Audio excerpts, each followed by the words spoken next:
What's up, everybody? It's LOH with Low Tech, and we'll be doing the first unboxing of the Nextbook Aris 11. This is an 11-inch Android tablet slash laptop. It's a detachable 2-in-1 unit. It has a lot of interesting features for the price point, and so yeah, we'll take a look at the box here. We can see that it does have an Intel processor inside of it, as well as having an HDMI port there, so we actually can transport this to the TV, and it is an actually Google certified device, so you will get Google Play. And you can see you can use it as a tablet, detachable with the keyboard, and use it as a laptop there. It does have an 11.6-inch 1366 by 768 touch panel. It's an Intel Bay Trail T. It's the Z3735G, which is in a lot of Chinese tablets, although this is an American product, at least by name. And then we have a 2-megapixel camera up front, 2-megapixel camera on the back, 64 gigabytes of storage internal, which is a lot for tablet that costs $199, so that is great. It does support micro SD card if you want to keep going more than that. It does only have 1 gigabyte of RAM, so that is somewhere they did cut a little bit, but that's still not too bad. A lot of budget devices are kind of using 1 gigabyte as their mainstay, and it works pretty well. 9,000 milliamp battery, Bluetooth 4.0, micro HDMI, Wi-Fi is BGN, no AC, but that's expected. We do have the accelerometer and the 3-axis gyroscope, so that's good. And the keyboard is backlit and has a standard 2.0 USB port. So a lot of interesting things going on in this tablet. So let's open her up.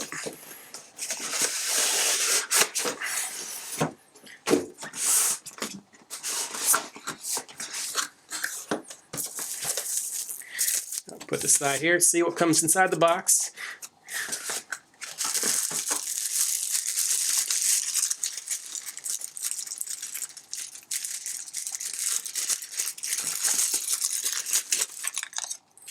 So it looks like it's a multinational charger with a proprietary cable, although if you have a universal power port, that should be okay.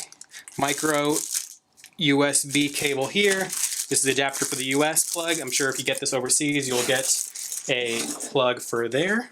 Let's kind of put this aside. Keyboard instruction manual, how to use it.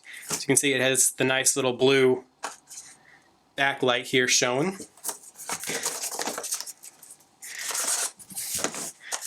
And paperwork, fun stuff. Good reading material there. Keyboard. Let's kind of put this here off to the side. Take a look at the keyboard. It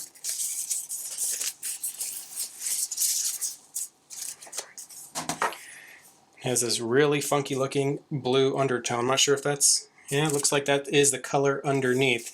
So that may be a turn off for some people. However, this material is very nice. It's almost like a very soft plastic feel. Does not feel cheap at all. It does not look like it's a fingerprint magnet either. So that is very, very good. The keyboards themselves have a good amount of travel. There is a little bit of flex here in the middle. There is no click functionality in the touchpad, so that may be something that some people might miss about this device in particular, but it's Android. You'll probably be using the touchscreen most of the time, and it's optimized for touchscreen. And here is the port for the tablet itself. Well, to the side, let's actually look at the tablet. You can see here in the back a very nice plain finish here. That's the same material as the keyboard itself, a very soft plastic feel, so it definitely does not feel cheap. It has some hardware buttons on the back, which is interesting, as well as the back power button, something you'd see in a lot of early Android tablets from, say, like 2011, 2012. So that's very notable about there. So power, volume up, volume down, and this looks like a home button, but I could be wrong. Turn it around, you can see it has the same blue color all the way around the device as we see on the keyboard. So take it or leave it that if you like the blue, it's awesome. If you don't like the blue, then well, maybe you should not be considering this device. It is a 16:9 tablet, which is interesting for Android. Most tablets for Android are 16:10. And there we go. That's how it looks as a laptop. I'm sure I can take this little Nextbook thing off here. So the screen itself, and obviously I'll have to unplug it to get this out. The screen itself, you can see that it is not necessarily the darkest of colors, so it does look like the screen is there. However, that is very common for laptops. For tablets, it is a bit more noticeable since you can actually see the diameter of the screen very, very easily against the black background. So a little bit of a negative there. We'll have to see how it looks when we power it on. The keyboard is interesting in the sense that you can tell it wasn't really made for Android. It actually has a Windows Internet Explorer button here in the left corner, which is very interesting. Although there is no Windows key, so maybe they just wanted to use that as a standard internet button. Kind of weird choice, but you can see when it's put all together, it does look just like a notebook.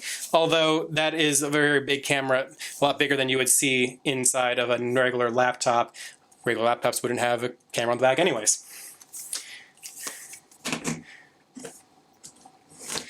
The ports here, we do have the micro SD card slot here on the side. You have the micro HDMI and the micro USB, and also the charging port right here. So I don't know if you can actually charge it with the micro USB or not. That'll be interesting to find out. Microphone port, and this is the headphone jack. We have also the full USB port here on the keyboard. Flip this around, and another USB port on the keyboard. So 2 full USB ports. That is much better than having none at all, although it is Android, so it might not be as useful as you would think. But yeah, hope you've enjoyed this unboxing. We'll be testing a lot of different programs on here. It is running Android 5.0 Lollipop, so that is definitely a plus for it. And we can see how the Intel processor performs in that, so stay tuned, subscribe.